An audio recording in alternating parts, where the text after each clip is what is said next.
তরকারি পজিশন আপনাদের দেখিয়ে দেই। এই যে এই আসসালামু আলাইকুম, রান্না করছি ট্যাংরা মাছের দো পেঁয়াজি। আমি চুলার উপরে একটি প্যান বসিয়ে আমি এতে পরিমাণ মতো কাঁচামরিচ, পেঁয়াজ, লবণ স্বাদ মতো, ধনে পাউডার, হলুদ পাউডার, জিরা পাউডার আর মরিচ পাউডার 1 টিস্পুন করে অ্যাড করলাম। দা পেস্ট হাফ করে 1 টিস্পুন, রসুন পেস্ট 1 টিস্পুন এবং পেঁয়াজ পেস্ট 1.5 টিস্পুন, তেল পরিমাণ মতো। খুব ভালো করে মাখিয়ে নেব। এরপরে আমি মাছগুলো অ্যাড করে দেব। মাছ আলতো করে মাখিয়ে নেওয়ার পরে আমি এখানে কুচি করে টমেটো অ্যাড করে দিলাম।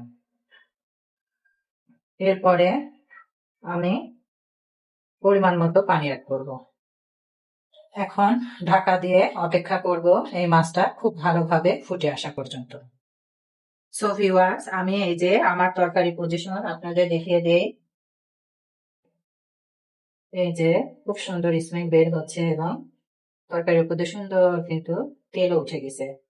টমেটো আর কাঁচা মরিচ, পেঁয়াজ এগুলো সিদ্ধ হয়ে গিয়েছে। এই পজিশনে আমি লবণটা চেপে দেখবো। আমার তরকারির লবণ ঝাল পারফেক্ট, আলহামদুলিল্লাহ।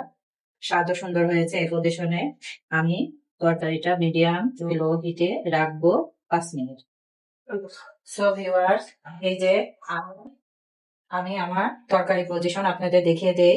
এই যে এই পজিশনে আমি আমার এই তরকারিটা নামিয়ে পরিবেশন করব। আর আমার এই তরকারির রেসিপিটি আপনাদের ভালো লাগলে অবশ্যই লাইক, শেয়ার ও কমেন্ট করে আমাকে জানাবেন এবং সাবস্ক্রাইব আমার পাশেই থাকবেন। আজ এখানে, আল্লাহ হাফেজ।